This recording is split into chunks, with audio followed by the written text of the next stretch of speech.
What's up, horror lovers? Imagine being 12 years old and realizing the devil might be living right next door. Sounds like urban legend stuff, right? Well, not for the kid in this story. It starts like any other small-town afternoon.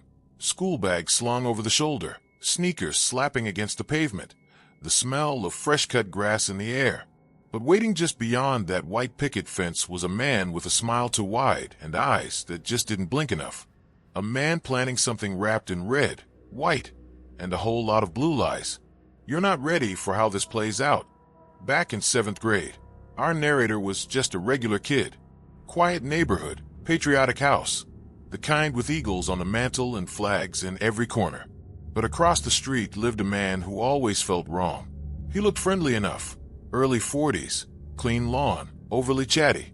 But there was a static in the air whenever he was around, like the universe was trying to whisper, danger.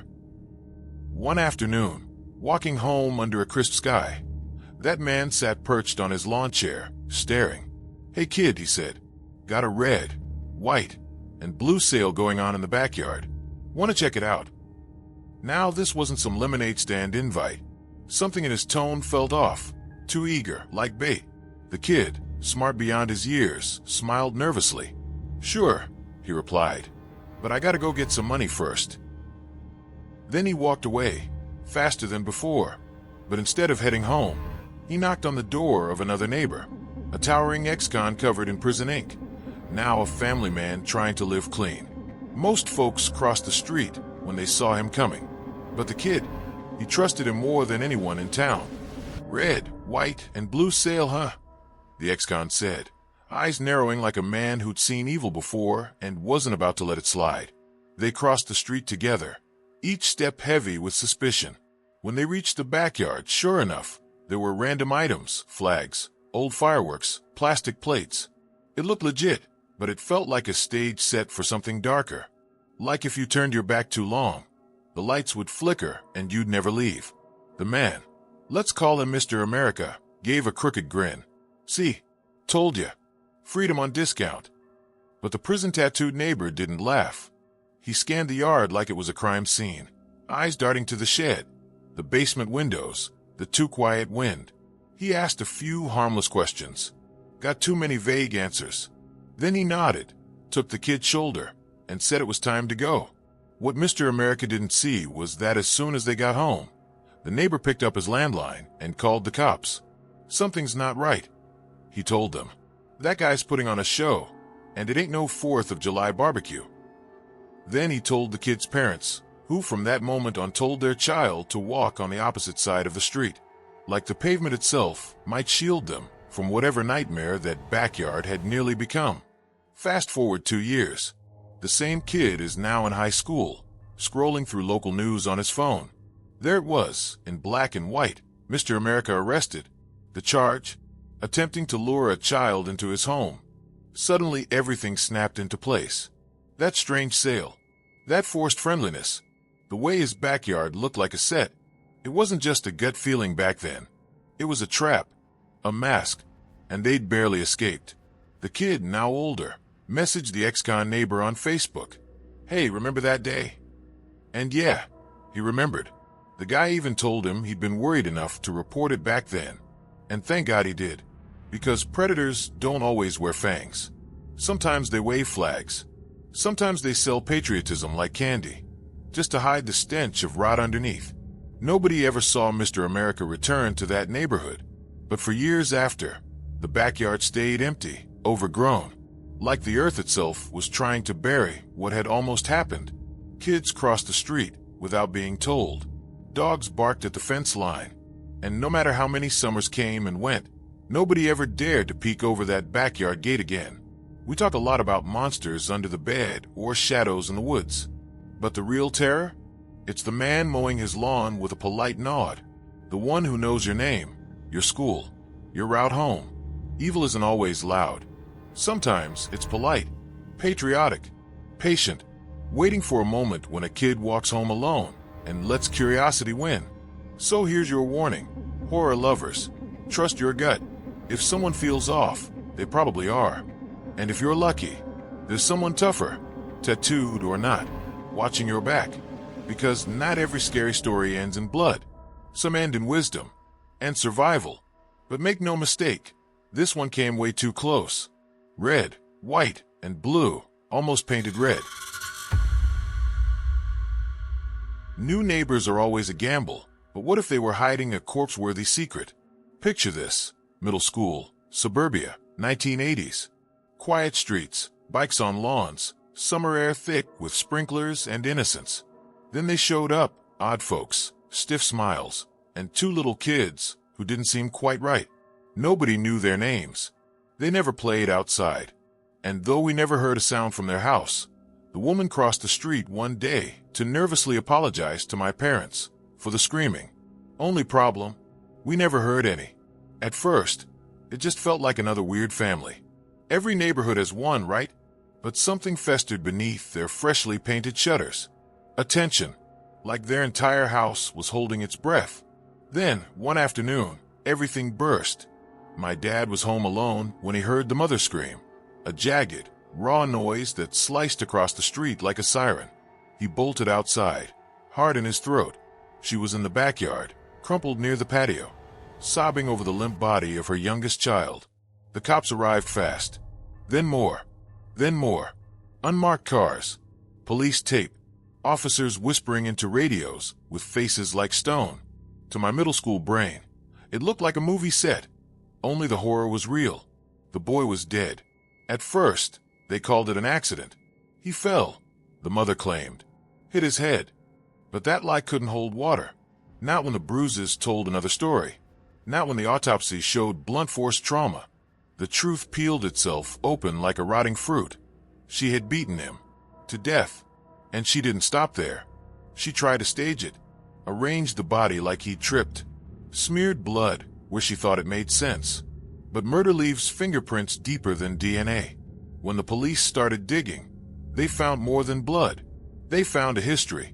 Their last neighborhood had run them out. Multiple CPS reports. Witnesses who heard screams through the walls. Neighbors who saw bruises that weren't playground accidents. These people weren't ghosts. They were known monsters. It had even made the local news. A whole televised report on suspected abuse. But this was the 80s. No internet. No easy paper trail. Just faded newspapers and forgotten whispers. So they packed up, crossed county lines, and slipped into our little town like shadows under the door. They thought they'd start fresh. Thought no one would notice. But death has a way of dragging secrets to the surface, kicking and screaming. And here's where things get worse. Those kids, they weren't legally adopted. No paperwork, no background checks, nothing. They were purchased, bought like pets from a shelter, as if they were commodities, not human beings. It sent a chill deeper than any winter wind. How many other children had passed through their doors, only to vanish without a trace? We never saw the surviving child again. Police took her away. Witness protection, foster system, no one knew. The house sat empty for months, as if it, too, needed time to recover. We avoided looking at it, like it might stare back. Eventually, someone else moved in. They painted over the patio, tore down the swing set. But you can't scrub out evil, not really. You can only build over it, like a tomb. Sometimes I still think about that little boy. His silence, his invisible screams, the ones we should have heard. What if my dad hadn't been home that day? What if she'd buried him, hidden the truth forever?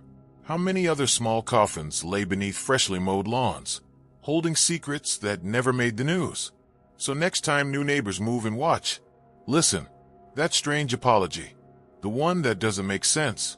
It might be a whisper from the dark, a clue that something is terribly wrong. Because monsters don't live under your bed.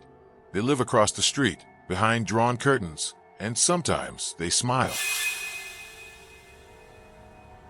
Back in the darkest days of the Great Depression, Cleveland, Ohio, was crumbling into despair. While the wealthy holed up in their mansions on the hills, the desperate and discarded clung to life in Kingsbury Run, a forgotten industrial valley crawling with makeshift shacks, rusted-out train cars, and the ghosts of broken dreams. But what no one knew was that something far worse than poverty lurked in the shadows of that gully. Something that didn't just watch the misery, it fed on it. A faceless butcher moved among them, leaving behind clues written in blood. It all started in 1934 with a grotesque discovery on the edge of Lake Erie. A human torso, decaying and bloated, was found half buried in the muck. No head, no hands, no way to name the dead. The press dubbed her the Lady of the Lake, thinking it was a one-off horror. They were wrong. So very wrong. This was only the beginning of a nightmare that would haunt Cleveland for years. Something wicked had slipped through the cracks of society, and it was just getting warmed up. By 1935, the monster got bolder. 2 more headless corpses turned up, both men, both mutilated beyond recognition. One was eventually identified as Edward Andrassy, a petty crook with more enemies than friends. The other, a John Doe, forgotten by the world. But the real terror came from how they were butchered. Heads cleanly severed, limbs sliced with a surgeon's precision. These weren't frenzied killings. They were methodical, practiced. Whoever did this knew how to make a body vanish, piece by piece. The kills kept coming like clockwork, each one more chilling than the last. Corpses popped up in baskets, trash heaps, even in shallow graves beneath the city. All of them shared the same haunting signature: decapitations, expertly removed limbs, drained blood. Some even showed signs of torture. And the victims? The city's invisible people. Hobos, sex workers, drifters, those whose lives didn't make headlines. The killer knew no one would look for them, and that made him fearless. By 1936, Cleveland was gripped by raw panic. Enter Elliot Ness, the golden boy who brought down Al Capone. Now he was chief of safety, and the city pinned all its hopes on him. Ness raided the slums, burned down shantytowns, turned Kingsbury Run upside down in a blaze of justice. But the killer? He slipped through Ness's fingers like smoke. One night, just to mock them, he dumped 2 mutilated bodies within spitting distance of City Hall, right under their noses. A twisted message: "You'll never catch me." The media dubbed him the Mad Butcher of Kingsbury Run. And the city was paralyzed. Parents locked their doors. Men walked in packs. People started disappearing in silence, terrified they'd be next. Ness, desperate for leads, zeroed in on a suspect, Dr. Francis Sweeney, a World War I veteran with shaky hands and a history of mental instability. Sweeney failed not 1, but 2 lie detector tests. Still, he was untouchable, connected to a powerful congressman. Without solid proof, Ness couldn't lay a finger on him. Then the letters began, anonymously mailed to Ness. Handwritten nightmares dripping with mockery. Detailed accounts of the killings, sent from a mental institution. Ness read them in silence, each one carving deeper into his psyche. Whoever wrote them knew too much, knew things only the killer could know. And Ness knew, deep in his bones, that he'd found his man. But the law didn't care what he felt. No confession, no arrest. Just shadows, whispers, and unholy ink on paper. The final victim appeared in 1938, butchered like all the others. And then nothing. The killer vanished. No more bodies. No more letters. No trail to follow. Like a ghost slipping through a crack in the world, the butcher disappeared, leaving Cleveland soaked in fear and shame. It was as if the city's sins had conjured something unspeakable. And now that it was satisfied, it went back to whatever dark place it came from. Kingsbury Run was never the same. Even now, people say it's cursed. Locals whisper about shadows that move when they shouldn't, about the ghostly sound of a train that hasn't run in decades, about a headless figure roaming the rails. They say the butcher is still out there, watching, waiting, feeding on fear. Maybe he's dead. Or maybe monsters like him don't die. Maybe they just change faces. So next time you walk alone at night, take a look behind you. Think of the people we forget, the faces we never see, the ones who disappear and are never found. Because the Kingsbury Butcher reminds us of a cold, simple truth. Evil doesn't need a reason. It just needs an opportunity. And when the world stops looking, it strikes. Sleep tight, Cleveland. He might have stopped killing. But the nightmare? Oh, that never really ended.